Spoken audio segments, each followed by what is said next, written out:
حضور نے ارشاد فرمایا انسان کے جسم میں گوشت کا ایک ٹکڑا ہے، جب وہ صحیح ہو جاتا ہے تو پورا جسم صحیح ہو جاتا ہے، اور جب وہ خراب ہو جاتا ہے تو پورا جسم خراب ہو جاتا ہے۔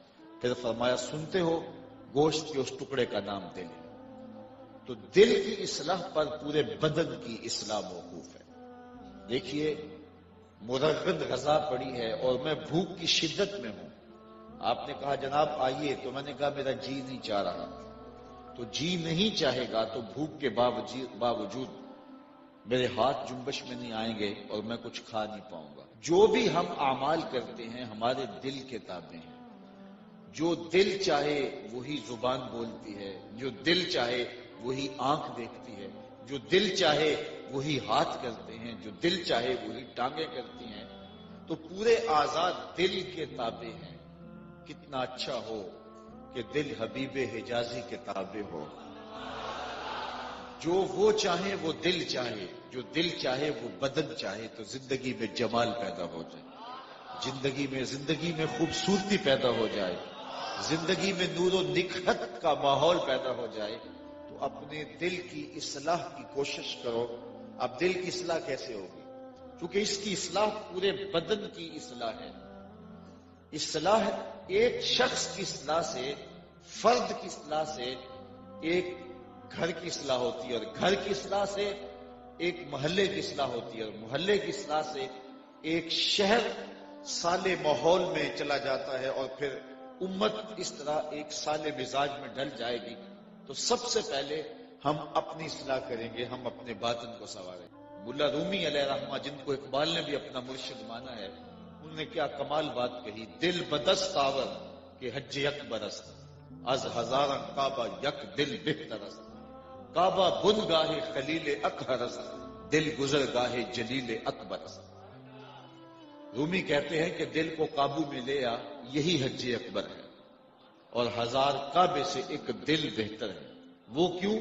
اس لیے کہ کعبہ حضرت ابراہیم خلیل کی گزرگاہ ہے اور دل رب جلیل کی گزرگاہ ہے۔ تو اس لیے اگر یہ ٹھیک ہو گیا، دل ٹھیک ہو گیا، وہ کہتے ہیں کعبے گیا گل نہیں مک دیجئے دلوں نہ مکائیے۔ ہر سال حج کیا، ہر سال عمرہ کیا، لیکن دل پاپی کا پاپی رہا، تو پھر کیا فائدہ ہوا؟ تو اس دل کی اصلاح، اس دل کی پاکیزگی، اس دل کی طہارت، تقوی کا مرکز بھی یہی ہے۔ اللہ کے محبوب نے جب تقوی کا ذکر کیا تو باقاعدہ اپنے دل کی طرف اشارہ کر کے کہا التقوی ہاں ہونا، تقوی یہاں ہے، مرکز تقوی یہ ہے۔ یہ ٹھیک ہوتا ہے تو پھر زبان کو کنٹرول ہو جاتا ہے، یہ ٹھیک ہوتا ہے تو پھر آنکھوں میں شرم و حیا کے پردے لگ جاتے ہیں، یہ ٹھیک ہوتا ہے پھر سوچوں میں پاکیزگی آتی ہے، یہ ٹھیک ہوتا ہے تو پھر خیالوں میں طہارت آتی ہے، یہ ٹھیک ہوتا ہے پھر ہاتھ ظلم نہیں کرتے، یہ ٹھیک ہوتا ہے تو اٹھنے والے قدم مسجد کا رخ کرتے ہیں، یہ ٹھیک ہوتا ہے کان قرآن کے نغموں کو ترستے ہیں۔ تو اس دل کی اصلاح کو پورے بدن کی اصلاح ہے۔ تو اس کی اصلاح کے لیے مجھے اور آپ کو کوشاں ہونا چاہیے۔ اب اس دل کی اصلاح کیسے ہوگی؟ یہ دل پاک کیسے ہوگا؟ یہ پاپی مجرم جو گناہوں سے گھرا ہوا ہے، میرے حضور نے ارشاد فرمایا کہ جب کوئی شخص گناہ کرتا ہے تو اس کے دل پر ایک سیاہ نقطہ لگ جاتا ہے۔ اگر وہ توبہ کرتا ہے، اللہ کے حضور رجوع کرتا ہے، تو وہ نقطہ سیاہ جو دل کی تختی پہ لگا تھا وہ مٹ جاتا ہے اور دل مصفا ہو جاتا ہے۔ اور اگر یہ توبہ نہیں کرتا، گناہ پہ گناہ کرتا ہے، تو اس نقطے کے ساتھ ایک اور سیاہ نقطہ لگ جاتا ہے، اور یہ گناہ کرتا رہتا ہے، توبہ نہیں کرتا، تو دل پر سیاہی پھیلتی چلی جاتی ہے، اور ایک وقت آتا ہے کہ پورا دل سیاہ ہو جاتا ہے۔ اور جب پورا دل سیاہ ہو جائے پھر حق اور باطل کی تمیز نہیں رہتی، پھر گناہ کرنے کے بعد بھی شرمندگی نہیں ہوتی۔ جب انسان پہلا جرم کرتا ہے، وہ کسی بھی نوعیت کا ہو، تو اس کا دل لرز جاتا ہے۔ اگر کوئی قاتل ہے تو پہلے قتل کے بعد اسے نیند نہیں آتی، میں نے ایک انسان کی زندگی اجاڑ دی، اس کی روتی سسکتی مائیں اسے یاد آتی ہیں، اس کے روتے بلکتے بچے اس کی راتوں کو اس کو ڈراتے ہیں کہ میں نے زیادتی کی ہے۔ لیکن جب وہ قتل پہ قتل کرتا ہے تو اس کا دل سیاہ ہو جاتا ہے۔ پکا نمازی نماز چھوڑ دیتا ہے کسی وجہ سے، تو سارا دن اسے بے چینی رہتی ہے. فجر کی نماز چھوٹ گئی کسی وجہ سے تو سارا دن ایک بے کلی رہتی ہے، ایک بے قراری رہتی ہے.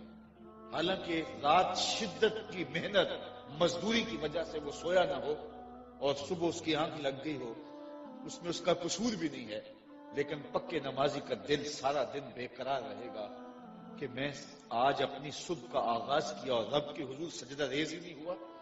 لیکن اگر وہ دوسری نماز بھی چھوڑ دے، تیسری بھی چھوڑ دے، تو ایک وقت آئے گا کہ روز نماز چھوڑتا ہے تو اس کو کوئی بے چینی نہیں ہوتی. کتنے بے نمازی ہیں جو نماز نہیں پڑھتے اور انہیں کوئی بے قراری نہیں ہوتی، وہ چین کی زندگی گزار رہے ہوتے ہیں، وہ قرار کی زندگی گزار رہے ہوتے ہیں، نمازوں پہ نمازیں چھوڑ رہے ہوتے ہیں. کتنے لوگ ہیں جن کی آنکھیں زنا کرتی ہیں، جن کی سوچیں آوارہ ہوتی ہیں، لیکن وہ رات چین کی نیند سو جاتے ہیں، قرار کی نیند سو جاتے ہیں. دل سیاہ ہو گیا ہے، باطن اجڑ گیا ہے، وہ حس ختم ہو گئی ہے، ضمیر مردہ ہو گیا ہے. تو ضمیر کیسے زندہ ہوگا؟ اور پھر اس کی حالت، منافق کی حالت بیان کی گئی اور مومن کی حالت. مومن گناہ کر بیٹھتا ہے تو اس کی حالت یہ ہوتی ہے جس طرح پہاڑ نیچے آ گیا.